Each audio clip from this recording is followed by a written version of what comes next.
Hey everyone, welcome out to the next video in my SQL Fundamental series. If this is the first video in the series that you're finding and you'd like to watch the previous videos before this, I'll go ahead and leave links here on the screen as well as the links in the description for you to be able to find those videos. In the last video, we discussed some important fundamental concepts and verbiage around relational databases.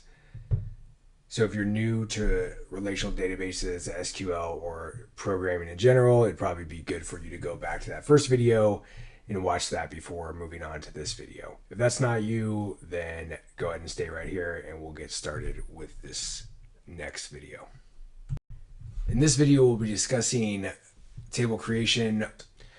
As a review, we are using MySQL in this series, but the majority of what you learn here can be applied to other SQL engines such as Postgres, SQL Server, and so forth. Now let's get started creating our tables.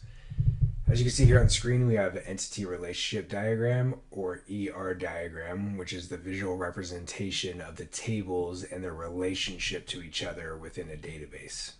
More specifically, this is the visual representation of the tables that we're going to be creating for this project in this video today. And if you didn't get a chance to see the last video, what's happening here is that I've created a mock project idea where we are creating a system or application for a dog boarding facility. And so you can imagine that the owner of a dog boarding facility has reached out to you as a developer and has asked you to create an application allowing them to track the dogs that are staying at their facility and different details around the dog's stay in that facility. So as you can see here, we have feedings and the foods that they're eating and how long they're staying and the different pens that they're going to be staying in, who their owners are, and information around that. Now again, this is a mock idea, so I just came up with this idea off the top of my head. There could obviously be more details in this table, or you could even grow this mock idea further by putting vaccination record information in here, vet information, how many times the dog gets put out to play or walked, and these kind of things as well. But just to keep things simple, we're going to be sticking with this set of tables for today's video and for the future videos in the series. And with that, let's go ahead and get started creating our first table out of the group here. And I want to switch over to dbeaver. If you watched the first video, then you're already familiar with dbeaver. If you haven't, dbeaver is the desktop application for database editing. I have this connected to my AWS RDS MySQL database up in the cloud. As you can see here on the left, I've named that database Sandbox. You can see there's a bit of a connection information there for that database. And more importantly, what I wanted to show you here is that within the database of Sandbox, there are 0 tables. Normally this would expand out, as you'll see in the future. It'll list the different tables. There's none here. And you can see here also there are no tables showing up. So I just wanted to show you that we're starting with a clear slate. And we're going to start creating those tables. And as we do that, you'll start seeing those tables show up here in this section. All right, let's go ahead and get started creating our first table. Just so you guys are aware, I'm going to be copy and pasting in the code for the SQL that we're going to be using to create the tables. This is just so you don't have to watch me create typos or make a longer video as I'm typing in the code versus just pasting it in and then talking about it. I thought that would be a better use of your time and still get all the information you need. So this first table is going to be the owner's table that we're going to create. Don't worry about that warning here. We'll talk about what auto increment is and how it's used, but I'm not really sure why this warning's popping up. But it is not an issue as far as the code goes. So the owner's table, if you remember from the ER diagram, which we'll go over to here to review, the owner's table is the parent table to the dogs table. And what do we mean when we talk about kind of parent-child relationship? Is again, this is the ER diagram, so entity relationship diagram. And so we have talked in the last video about primary keys and foreign keys, and you can see here there's a foreign key of owner underscore ID in the dogs table. And so what that is that for every dog, there is going to be an owner ID associated with it. We don't want to put all the information about the owner into the dogs table, right? This is the reason why we separate the tables and the information contained within them. And so this is a way of us and the database to point to the owner's table and find that owner by the ID. And so just get a bit of a review is that the foreign key owner underscore ID is the primary key in the owner's table. As you can see here, the primary key. So owner ID is equal to ID. And so if you have, a dog with an owner, that dog will have its own ID, and then it will have the owner ID, which will match the information or the record in the owner's table. And this is actually a one-to-many relationship, so you can have one owner with multiple dogs staying at the boarding facility. And so in that situation, you would have, let's say 2 dogs. You'd have, a dog with an ID of 1 and a dog with an ID of 2. Both of them would have the same owner ID corresponding to the owner that dropped them off or the owner that owns those 2 dogs. And so let's say the owner ID is 4, then you would have 4 and 4 on each record for those 2 different dogs, pointing back to the ID of 4 here, which corresponds to the owner. So just wanted to talk about the first table we're going to create, which is that owners and how it's related to dogs, which will be the second table we create here after this. So here is the SQL code or the logic necessary to create a table. And we're just going to go through that here. So it's always going to start with the statement of create table and then followed by the name of the table that you're creating. You make this name up, so we're calling it owners. You could call it whatever you want for whatever project you're working on. Generally, these are going to be lowercase and they're going to be plural, right? So there's many owners in this table, and therefore this table is kind of a plural of owners. And then from there, this is going to be setting up each column. So each line here is going to be a different column and the different data types and then constraints at the end that are going to correspond to that column. And so we're going to set up the ID here. That's going to be an integer. It's going to auto increment. What auto increment is, this is different between different database engines, but MySQL has a notation, notion of auto increment. And what that does is that for every record we enter in, it's going to increase the number of that column. And in this case, the column is ID. And so the first entry into this table, once we create it, it's going to get an ID of 1. And then the second entry will get an ID of 2, and so on and so forth. It'll just auto increment that for us, and we don't need to worry about that. The other item here is the primary key. So this is a constraint, technically, and this is denoting that this is our primary key. This ID is how we can differentiate each record between each other.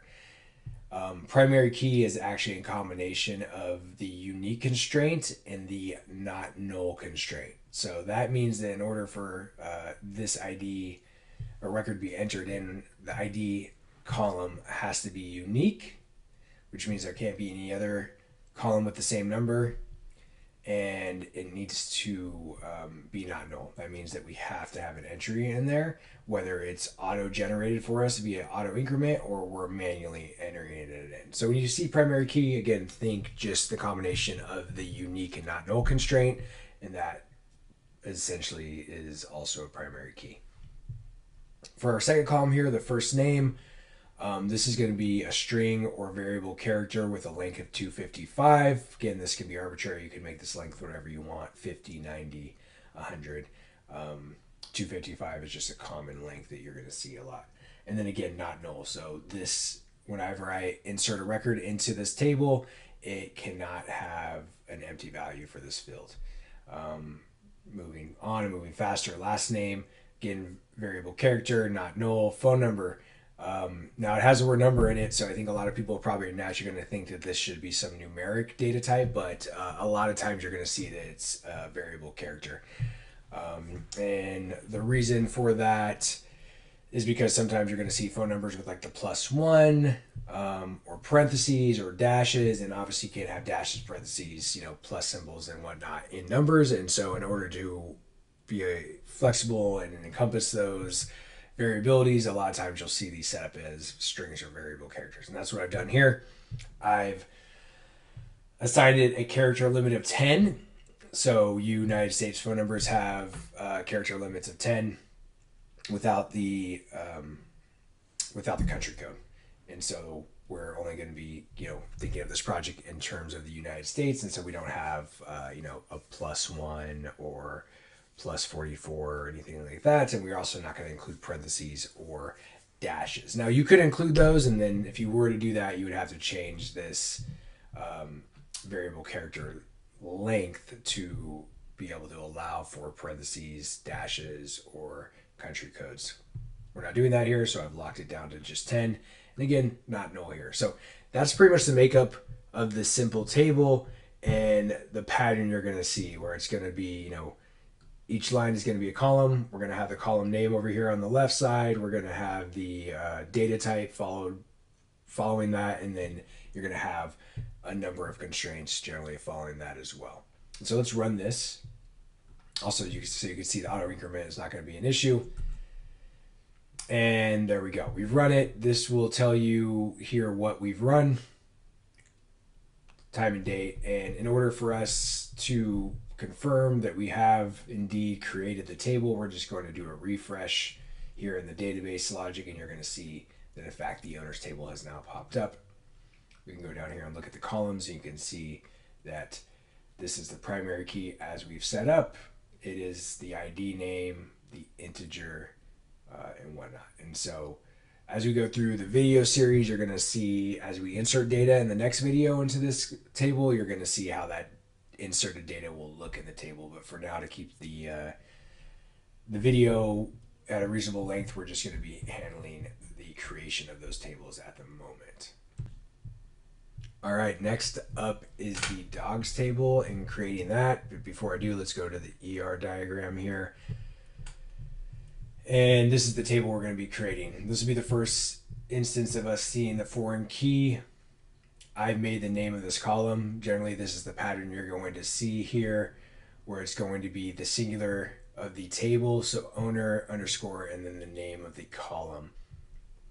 So with that, let's go ahead and move on to the actual logic. So we'll switch back over to dbeaver.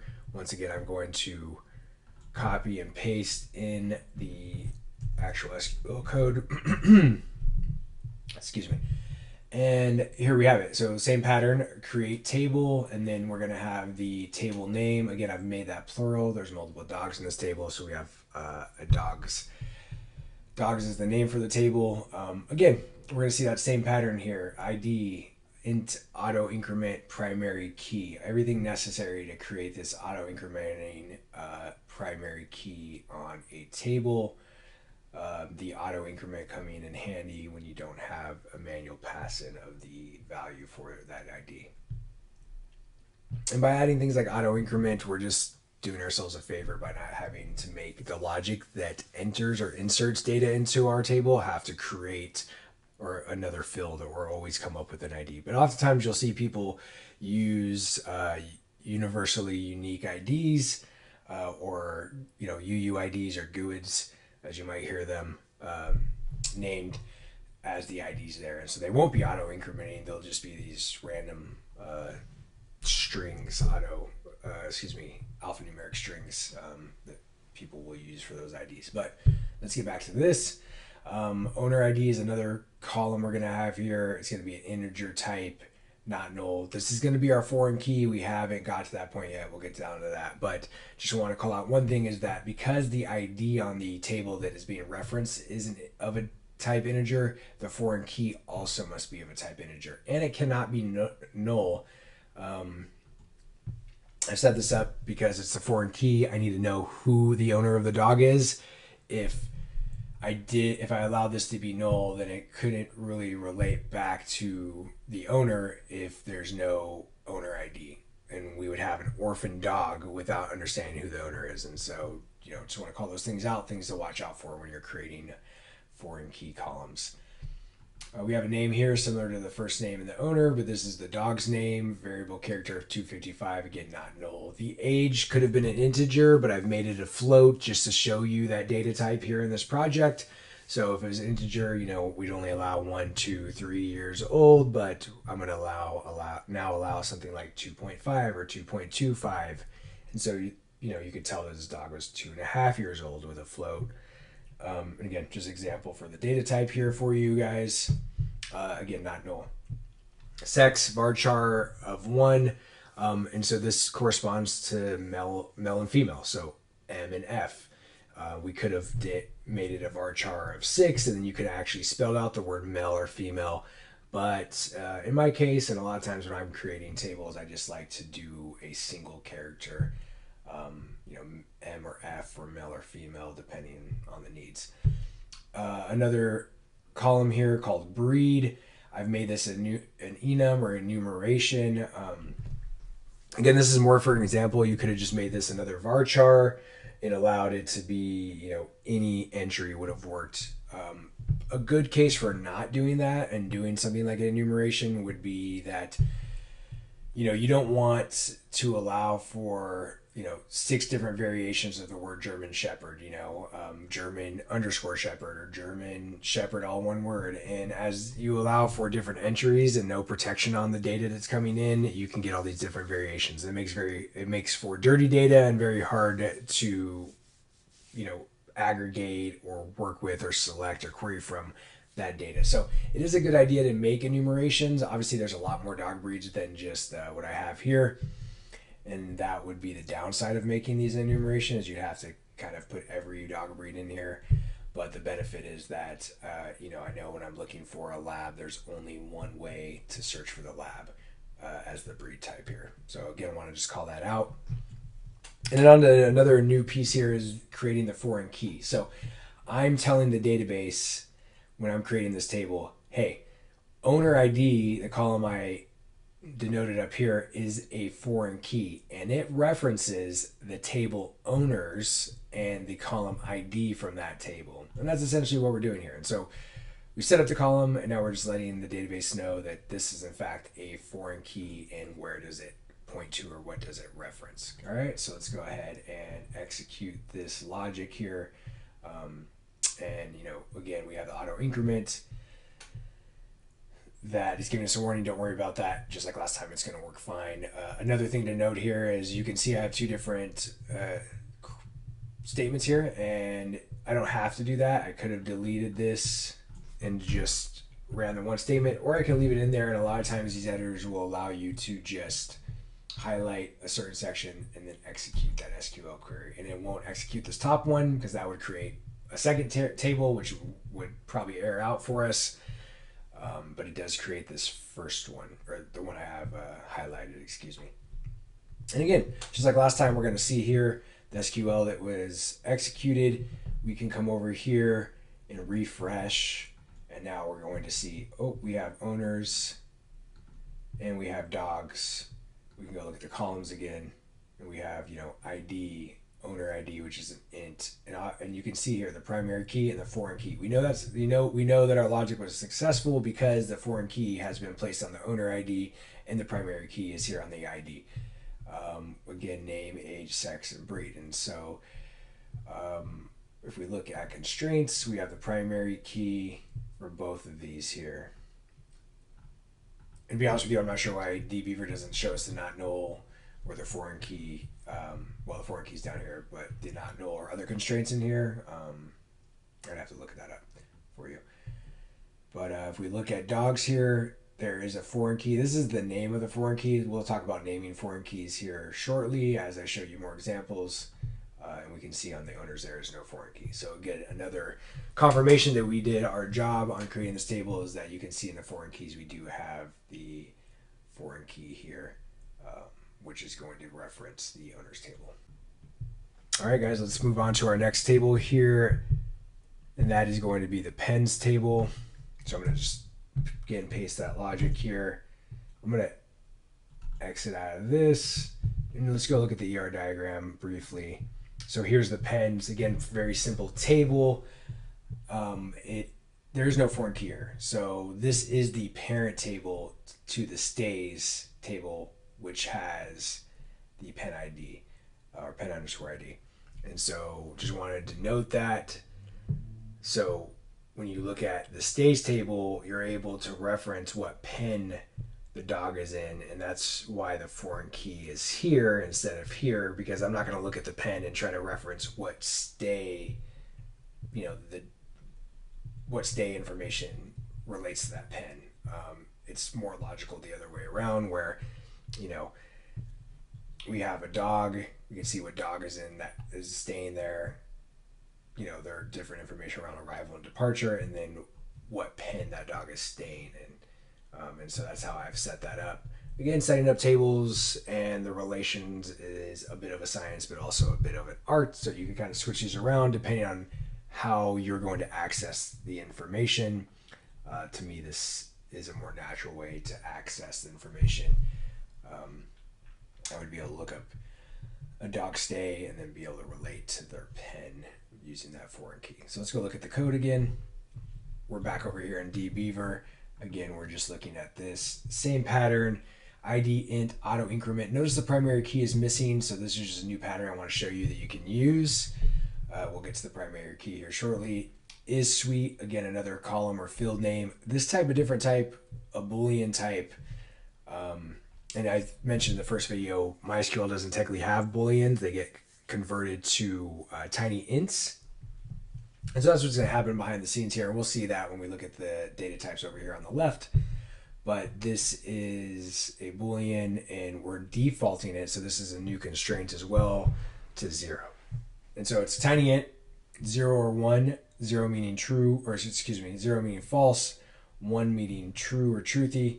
And so we're defaulting this to always be false. Therefore, we're saying, hey, whenever you enter data into this record, if you don't pass in a value for this column, we're going to default it to false. This is not going to be a suite by default.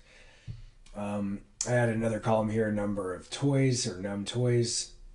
It's an integer and just tells you how many toys are in the dog's pen. And then another difference is the primary key. So this is another way of denoting the primary key. You could set up your columns all with a very similar pattern, and then at the end here you can reference that which one of those columns is going to be the primary key, and that's what we've done here.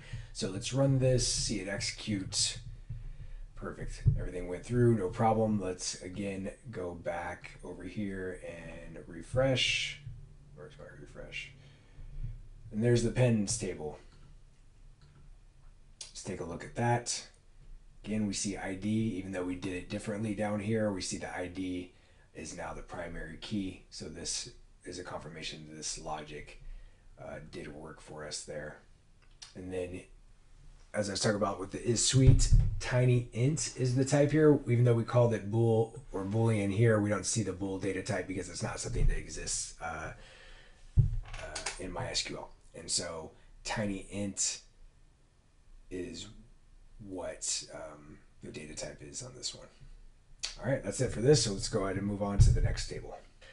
And that is going to be the stays table. So let's go ahead to our ER diagram again, and let's briefly review that. So the stays table, this is the first case where we're seeing 2 foreign keys. There's nothing complex there. It's just that we're referencing 2 other tables on this table. And so we're saying, hey, what dog is staying for this stay? And so let's reference that by dog ID. That'll be the primary key here in the dogs table. And then what room or pen did they stay in? That's going to be the pen underscore ID here. And that's that foreign key that lines up with the primary key here. A new item you'll see here is the date time data type.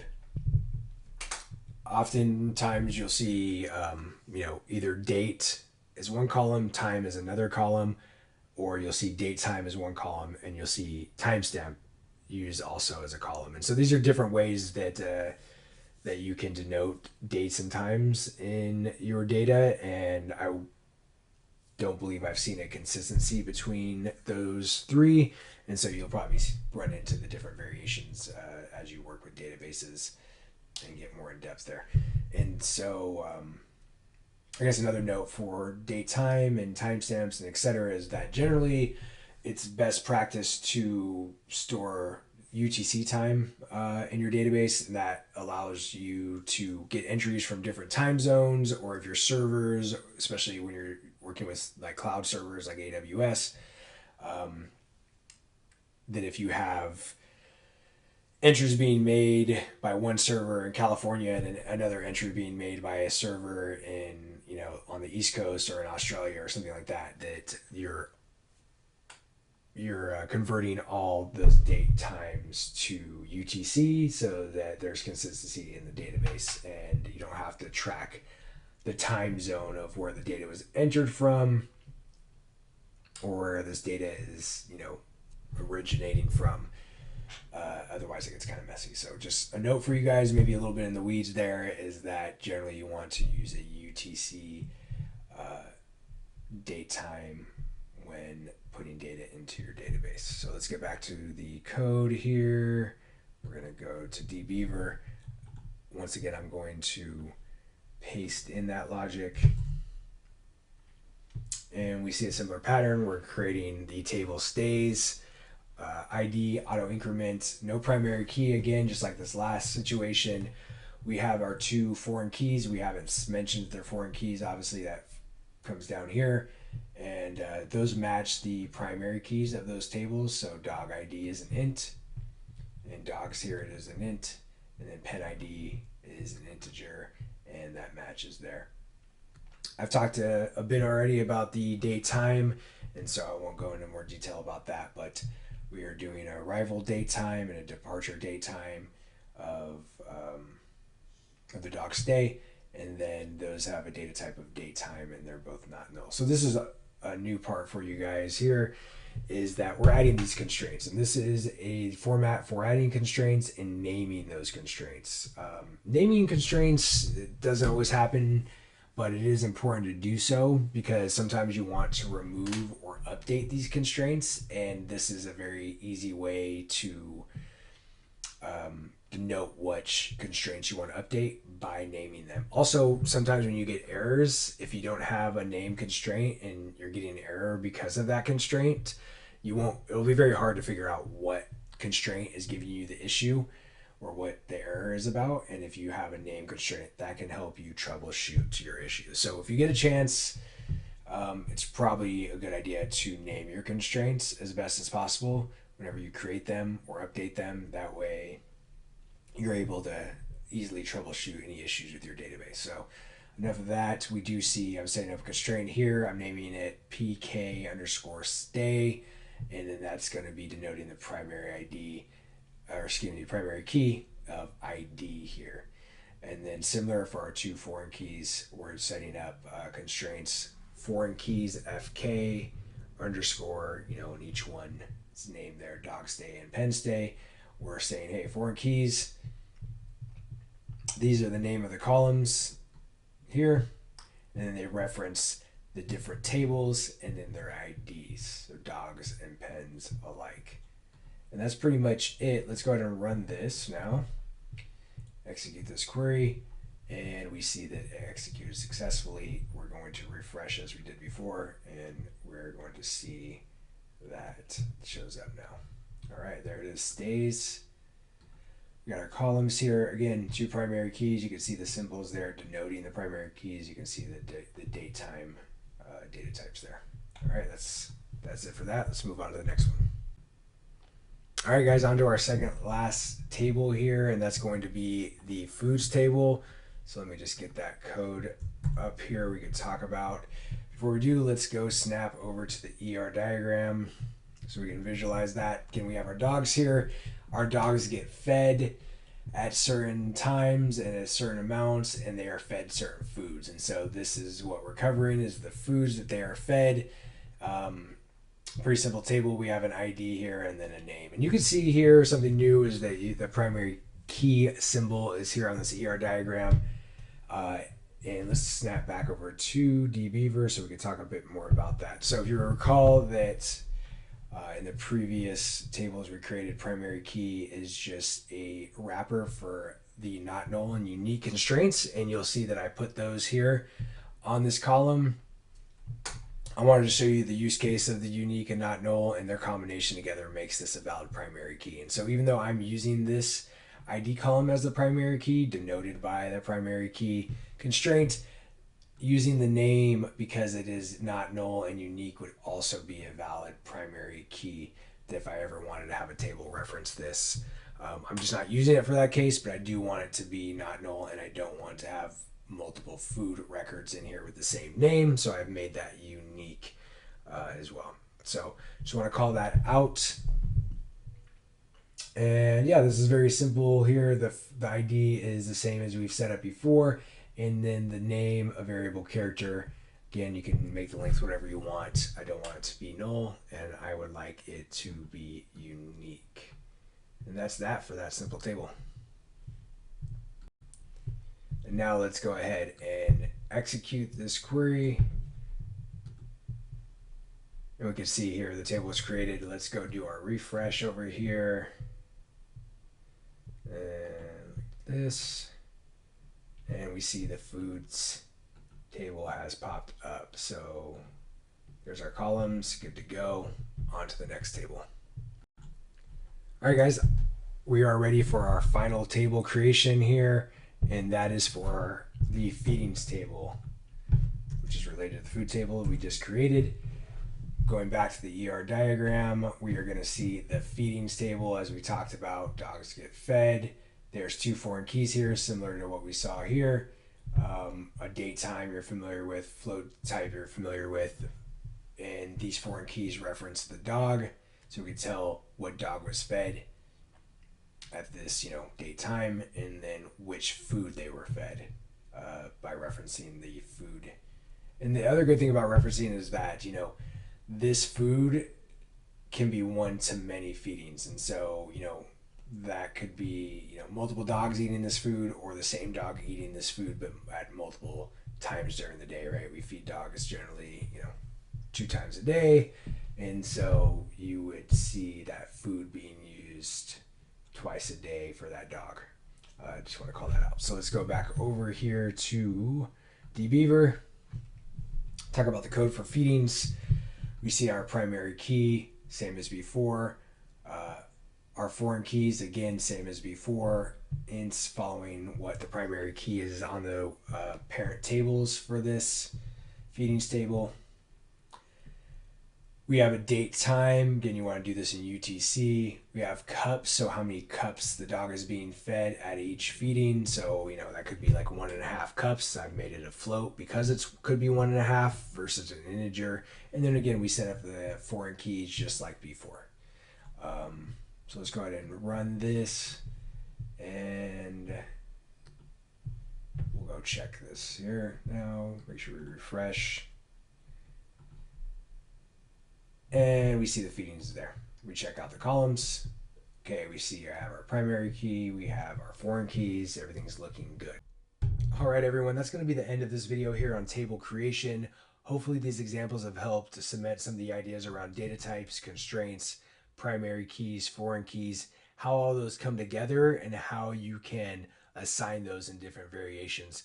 Again, we went over the table references and how that connects tables together with the foreign keys and the primary keys, and hopefully that seeing that here in the ER diagram and with a live project has helped cement some of those ideas that may be a little bit hard to kind of get at the surface level. So what we'll be working on in the next video in the series is going to be altering these tables. So we've created these tables now, and you may want to change or make some adjustments, and you don't want to have to like drop and recreate the table. And so I'm going to show you how to make those adjustments without needing to go through deleting and recreating the table. So that'll be in the next video. There will be a link here on the screen and a link in the description, and I'll see you guys over there.